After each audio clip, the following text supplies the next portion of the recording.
Nah sisi lain tidak bermaksud PKS Demokrat tadi juga lebih baik. Saya juga ingatkan tadi itu. Kalian udah bener-bener ngambil jalur oposisi, tapi oposisi diam-diam. Bagaimana oposisi diam-diam? Nggak ada suaranya.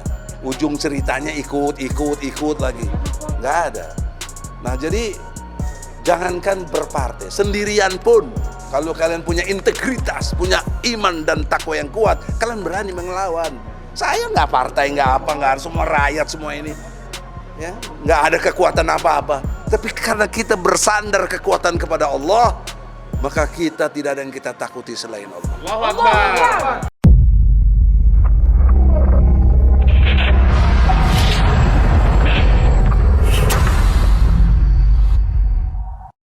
Assalamualaikum warahmatullahi wabarakatuh. Allahu Akbar. Allahu Akbar. Jangan malas dan lemes Sallu ala dong. Nabi. Allahu Akbar. Allahu Akbar. Artinya Allah Maha Besar. Presiden, Kecil. DPR, diri kita Kecil. yang besar. Allah. Ini penting mengingatkan stamina tauhid kita harus terus terjaga. Inilah imun yang membuat kita kuat adalah ilmu keimanan itu sendiri. Dalam kesempatan persidangan ini, kita alhamdulillah atas izin Allah telah sampai kepada membacakan gugatan. Maka oleh karena itu, koordinator dari advokat sudah meninggalkan tempat ini. Saya minta prinsip-prinsipnya yang tadi dibacakan dari bidang humas, Saudara Azam, dan nanti Bu Eli sebagai lawyernya bisa menyampaikan. Oh ada, silakan. Kirain tadi nggak ada. Yang poin-poin pentingnya aja. Ya, bismillahirrahmanirrahim. Assalamualaikum warahmatullahi wabarakatuh. Waalaikumsalam warahmatullahi wabarakatuh. Ya, kami tadi sudah berikan argumentasi dalam pembacaan gugatan. Yang pertama bahwa ini adalah gugatan perbuatan melawan hukum. Sekali lagi ini perbuatan melawan hukum. Jangan sampai nanti DPR salah kaprah. Sebagaimana Presiden kemarin menganggap gugatan ini gugatan PT UN. Padahal judulnya jelas perbuatan melawan hukum. Jenis perbuatan melawan hukum apa? Kami tegaskan ini perbuatan melawan hukum dalam fungsinya positif, yakni Presiden tidak menjalankan fungsinya untuk melakukan kontrol terhadap DPR maksud saya, mohon maaf, tidak menjalankan fungsinya melakukan kontrol terhadap Presiden karena ada perbuatan tercela Presiden, DPR meneng-meneng baik gitu loh. DPR udah digaji oleh rakyat untuk melakukan hak kontrol terhadap Presiden, DPR meneng-meneng baik, padahal akibat tindakan tercela Presiden sudah banyak orang yang di PHP, yang dibohongin, yang diingkarin. Nah, dalam hal ini para penggugat yang prinsipal rakyat Indonesia pembayar pajak tadi sudah merasa dibohongin. Jadi yang dibohongin oleh Presiden bukan hanya Pondok Pesantren Husnul Khotimah ya yang ada di daerah Kuningan, ternyata penggugat ini juga di PHP, dikerjain gitu. Nah karena itulah DPR harus bertanggung jawab melakukan kontrol. Kontrol apa saja? Ya, ini kontrol untuk mengontrol Dewan tadi ada 3 hak. Pertama hak interpelasi, hak angket, dan dilanjutkan hak menyatakan pendapat. Kita harapkan hak ini bisa digulirkan oleh anggota DPR dalam rangka apa? Dalam mengontrol eksekutif. Dan kalau bisa memang kita arahkan tujuannya adalah untuk dilanjutkan kepada Mahkamah Konstitusi dan berujung pada sidang istimewa di MPR RI. Apa yang terjadi di MPR RI? Yang pertama tentu saja memakzulkan Saudara Joko Widodo selaku Presiden Republik Indonesia karena telah melakukan perbuatan tercela. Kedua, menetapkan siapa penggantinya. Ketiga, mengangkat siapa menjadi wakilnya. Itulah sidang istimewa dalam proses pemakzulan. Ini karena kita rakyat tidak bisa memakzulkan Presiden secara langsung. Kalau gugatan rakyat pasti tolak, maka kita minta wakil kita, DPR, yang menjalankan fungsinya untuk mengontrol Presiden dan ujung pertanggungjawaban pelanggaran Presiden sebagaimana teori yang kami bacakan tadi adalah pertanggungjawaban tata usaha negara, bukan pidana. Kita tidak ingin kemudian Presiden kita meringkuk di jeruji besi, kan itu tidak etis, masa Presiden masuk penjara gitu. Tapi pertanggungjawaban pelanggaran Presiden untuk kemudian dimakzulkan melalui proses yang diawali dari DPR itu adalah sesuatu yang memang diatur konstitusi kita. Awalnya dari DPR, dilanjutkan ke Mahkamah Konstitusi, ujungnya di MPR RI. Itu saja Bang dari saya. Terima kasih atas perhatian dan dukungan seluruh rakyat. Terus berikan kami dukungan, doa, dan jangan lupa tetap ikuti prosesnya karena ini adalah proses yang sekali sepertinya di Indonesia, bahkan di seluruh dunia. Mudah-mudahan ini menjadi sejarah bangsa Indonesia, sejarah kita rakyat Indonesia yang ingin memberikan sumbangsi kita yang terbaik bagi bangsa ini. Demikian, Assalamualaikum warahmatullahi wabarakatuh. Pak Tulus, singkat, jelas. Assalamualaikum warahmatullahi wabarakatuh. kami rakyat mengharapkan keadilan. Karena kami sudah percaya kepada DPR untuk menindaklanjuti bagaimana yang sudah dijalankan dalam persidangan, yaitu yang dilaksanakan TPUA di Pengadilan Negeri Jakarta Pusat ini. Dan kami percaya kepada DPR agar bisa sebagai jembatan dari rakyat untuk menindaklanjuti apa yang diharapkan rakyat untuk keadilan bagi rakyat ini. Mungkin itu aja, terima kasih. Dari mana? Jawa Barat kah? Dari mana? Saya Dari Ma'anur atau apa? Saya dari Jawa Barat, dari Banjar, Ciamis, dan saya ada di Anur, baik pun di organisasi yang lainnya. Mungkin itu saja dari saya. Kami mengharapkan agar benar-benar DPR untuk memperhatikan yang mana rakyat sekarang ini benar-benar sudah mendapatkan kesulitan, baik tentang apapun yang dirasakan oleh rakyat saat-saat sekarang ini. Mungkin itu aja, terima kasih. Wassalamualaikum warahmatullahi wabarakatuh. Pak Iksan. Pak Iksan. Sebagai prinsipal. Gantian. Singkat jelas apa? Assalamualaikum warahmatullahi wabarakatuh. Di mana saya namanya Iksan, salah satu sebagai prinsipal dalam gugatan Presiden maupun DPR. Saya kira kita ini udah cukup capek sebenarnya jalanin dalam suatu persidangan ini. Tapi kita tidak boleh lelah, kita maju terus demi kebenaran, demi tuntutan rakyat kita. Kira-kira begitu aja yang saya sampaikan. Terima kasih.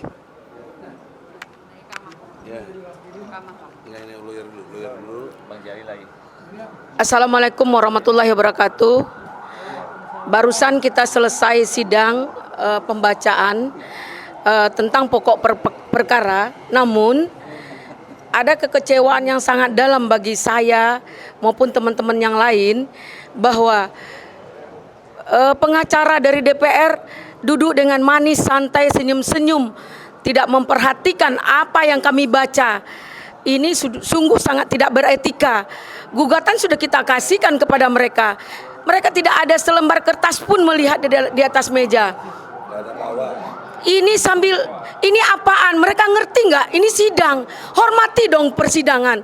Ini juga merupakan ukuran daripada ekstabilitas dan kredibilitas DPR itu sendiri, dilihat dari pengacaranya yang mengabaikan atau mensepelekan persoalan dan pengadilan ini. Kita sangat tersinggung. Ini kalau memang dari awal saya sudah sampaikan, saya minta kepada DPR, kepada Ibu Puan Maharani, tukar dong pengacaranya. Jangan ini tidak berkualitas. Masa dia tidak mau membawa pokok perkara yang sudah kita berikan. Ini bagaimana kita melihat persoalan ini? Apakah ini dianggap persidangan main-main? Kita sudah bersusah payah, berupaya dengan segala upaya, dengan rasa yang sangat dalam. Apakah mereka tidak punya rasa? Di mana rasanya? Rasa kemanusiaan, rasa memiliki negara ini, rasa malu, rasa apa yang ada di dalam diri mereka sekarang. Tolong bantu kita dalam persoalan negara ini, bukan persoalan main-main. Terima kasih. TPUA.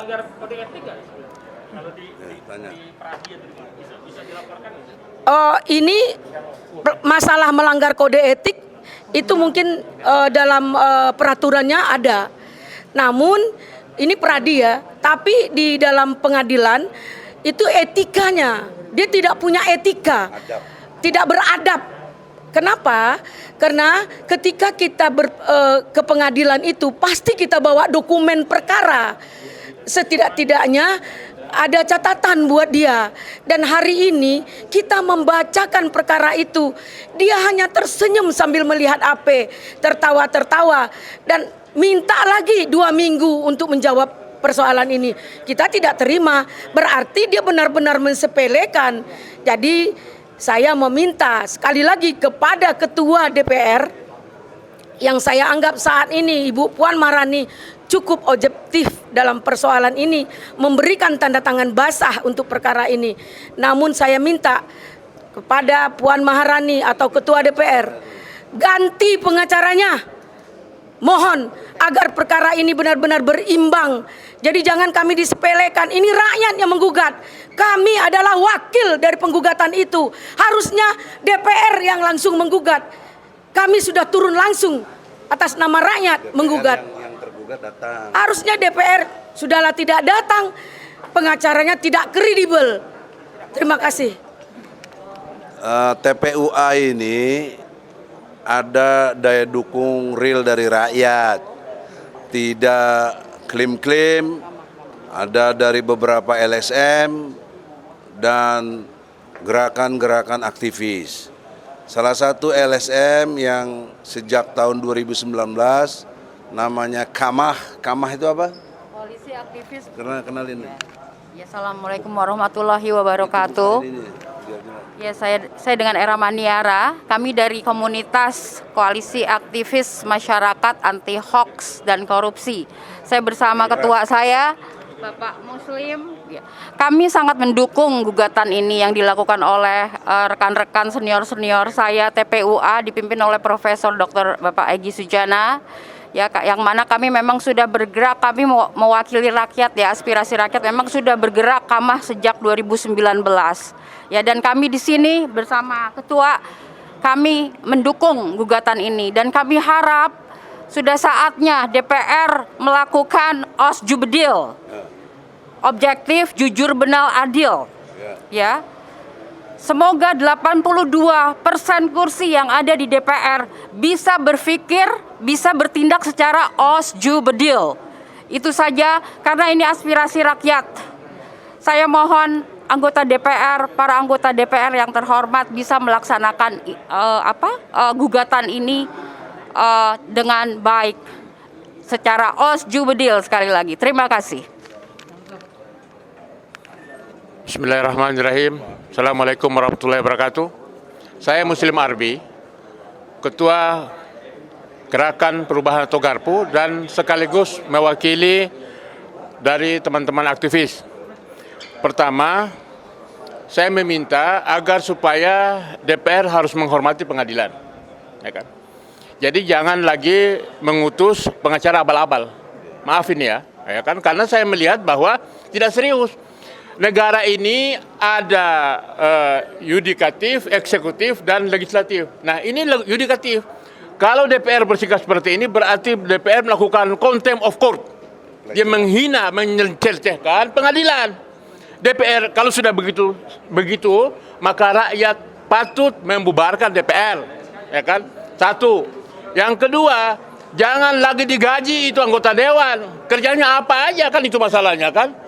Selama ini kan nggak jelas masalah pandemi apa, suara pun nggak kedengaran, maaf, kentut pun nggak kedengaran. Nah itu dia.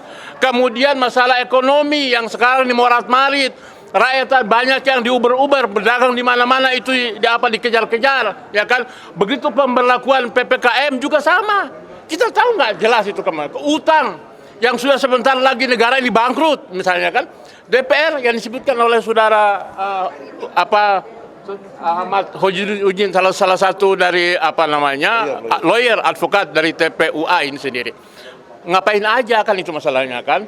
Jadi kalau sudah kondisi seperti ini, dalam persidangan seperti ini DPR punya sikap seperti itu, maka saya mewakili rekan-rekan aktivis mengusulkan agar supaya DPR kita bubarkan saja.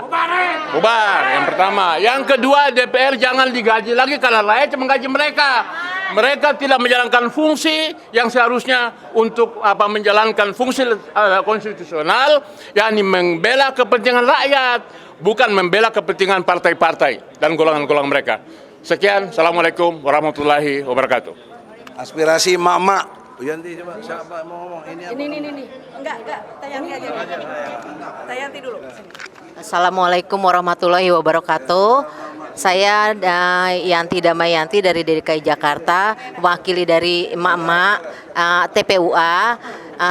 Saya hanya berharap kepada seluruh DPR, mohon duduk sama-sama bersama kita untuk menyelesaikan persoalan-persoalan yang terjadi di Indonesia ini.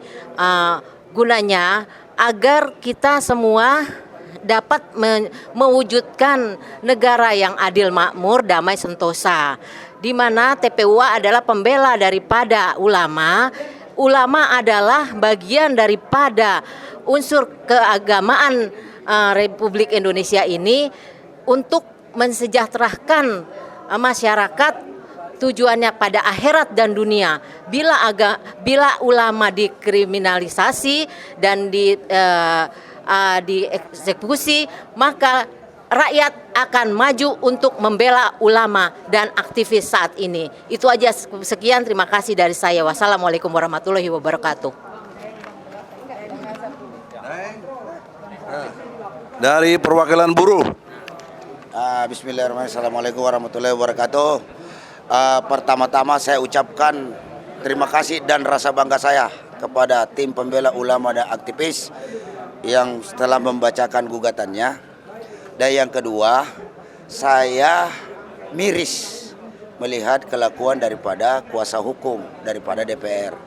Mereka itu digaji dari uang rakyat, malah berleha-leha.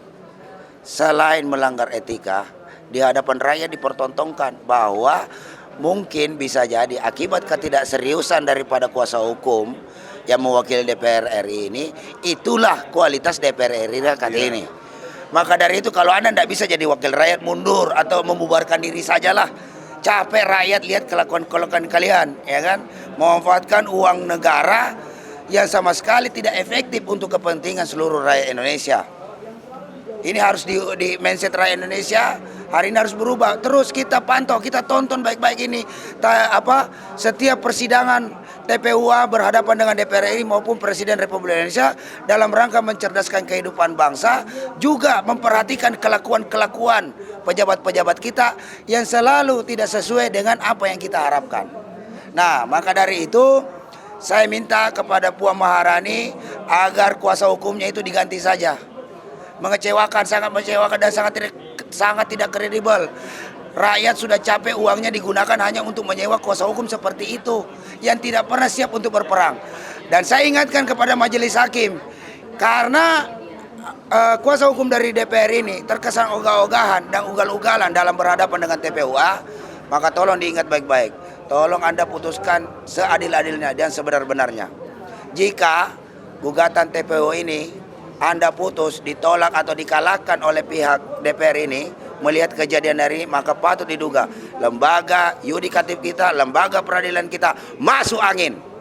Nah, saya harapkan itu. Jadi rakyat Indonesia terus perhatikan ini. Jangan sampai lembaga peradilan kita masuk angin. Kalau peradilan kita masuk angin, maka yang terjadi adalah pengadilan rakyat Indonesia. Allahu Akbar. Sekali lagi mohon doa restu dukungan dari rakyat Indonesia kepada TPUA yang sedang berhadapan melawan kezoliman dan ketidakadilan dari DPR RI dan Presiden Republik Indonesia, untuk terus mendoakan kami, mendukung kami. Semoga Allah Subhanahu wa taala memudahkan dan memenangkan perjuangan kita. Amin. Allahu Akbar, Allahu Akbar. Hidup rakyat Indonesia. Ingat, kedaulatan ada di tangan rakyat. Allahu Akbar. Hidup TPUA. Azam, silakan singkat jelas.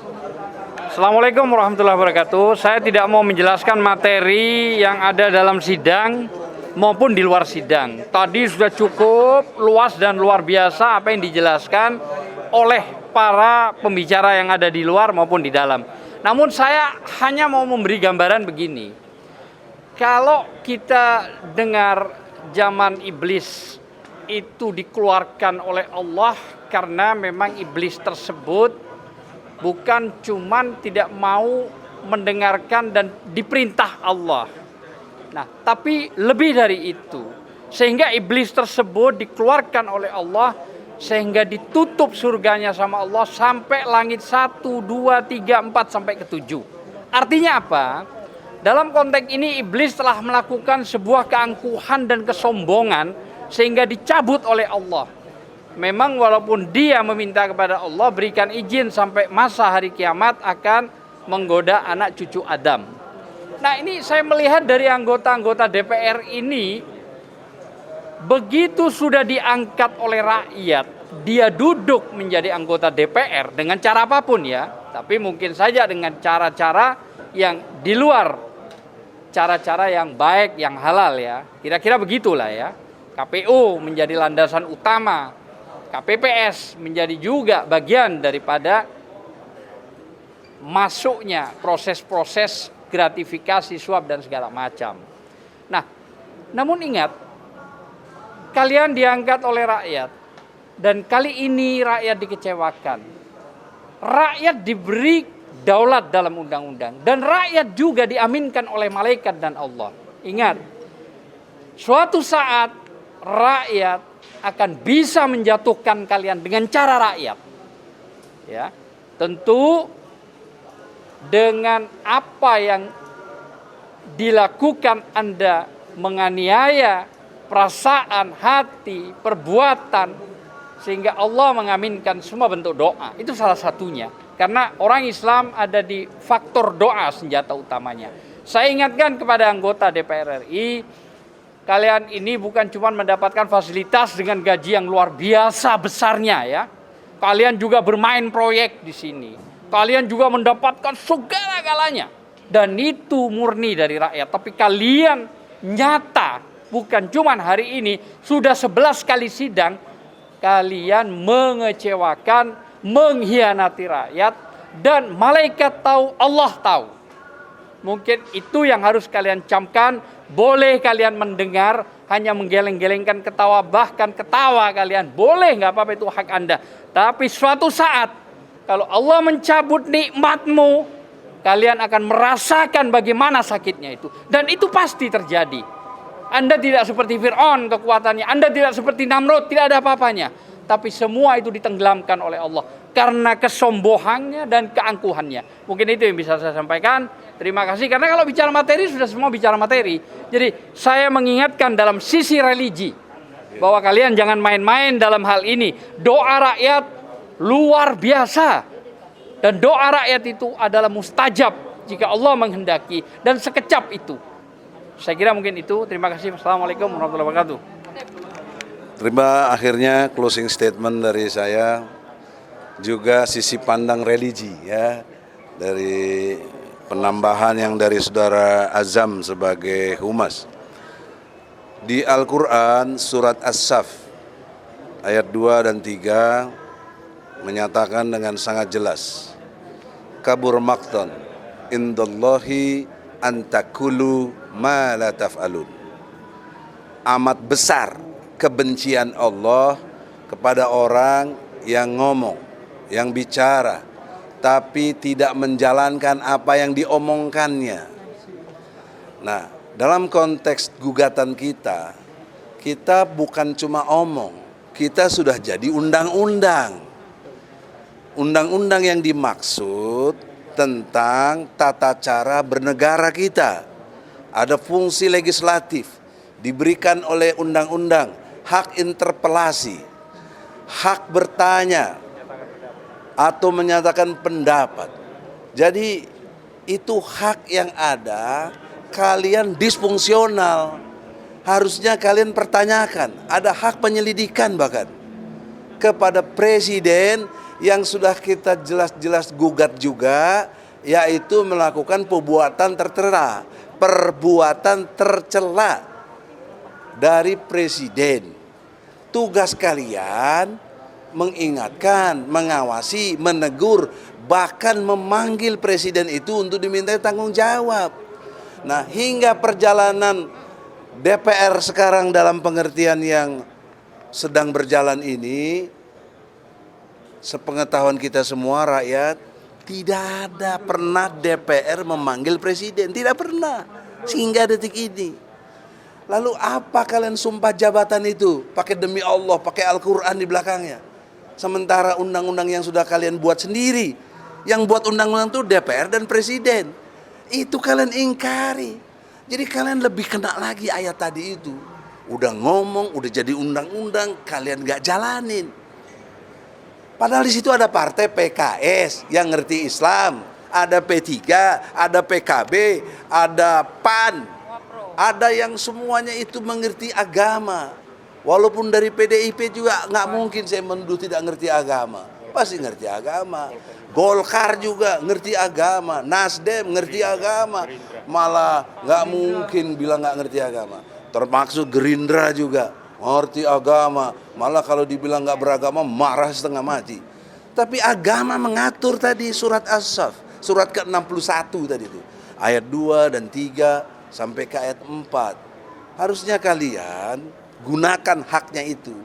Nah, kita TPUA dan rakyat yang ikut menggugat ini, atau artinya yang kita wakili, nggak perlu menggugat-gugatin, nggak perlu. Ngapain? Kita nggak digaji, keluar duit untuk ini. Tapi karena kalian yang disfungsional, kalian pengkhianat kepada rakyat ini, sehingga kita harus tampil.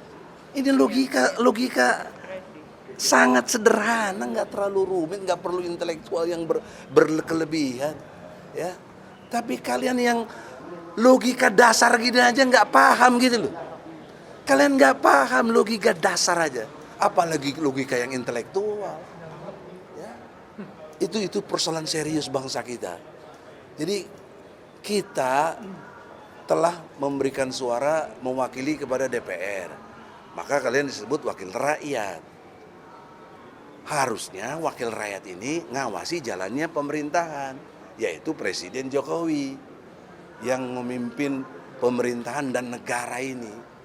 Sementara kalian berkolaborasi. Semasa seluruh partai kecuali PKS dan Demokrat itu yang semuanya mendukung rejim, ngapain fungsi kalian untuk ngawasi? Bagaimana kalian mau ngawasi? Ketua-ketua partainya semua jadi menteri. Bagaimana coba logika otaknya itu di mana gitu? Jadi kalian tuh cuma cari duit. Padahal saya ingatkan, dalam struktur cari nafkah dalam ajaran Islam, itu jangan ngambil hak orang lain. Itu prinsip dasar. Nah, kalian sudah ambil hak rakyat. Rakyat sudah menggaji kalian. Hak rakyat untuk dibela, hak rakyat untuk bisa ngawasi presiden. Kalian disfungsional. Kalian pengkhianat. Kalian harta yang kalian makan itu haram. Ya. Makanya keluarga kalian banyak yang berantakan, ya. Karena tidak berkah rakyat yang berikan kalian makan menjadi harta yang haram. Oleh karena itu harusnya kalian tuh pro rakyat, bukan pro pemerintah. Karena kalian diwakili oleh rakyat, ini diwakili oleh kalian, dipilih oleh rakyat. Nah, sisi lain tidak bermaksud PKS Demokrat tadi juga lebih baik. Saya juga ingatkan tadi itu.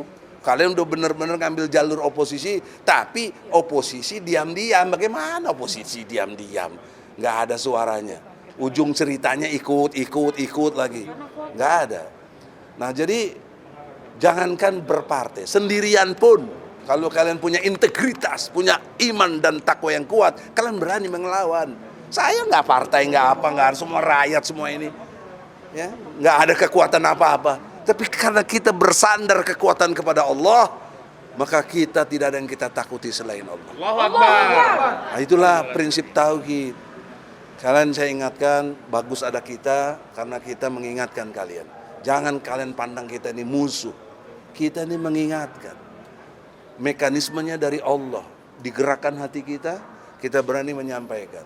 Mudah-mudahan Anda berubah. Tapi kalau nggak berubah juga, sebentar lagi azab Allah akan tiba. Insya Allah, insya Allah, insya Allah. Allahu Akbar, Allahu Akbar. Walillahil hamd. Assalamualaikum warahmatullahi wabarakatuh. Waalaikumsalam. Sallu ala Nabi.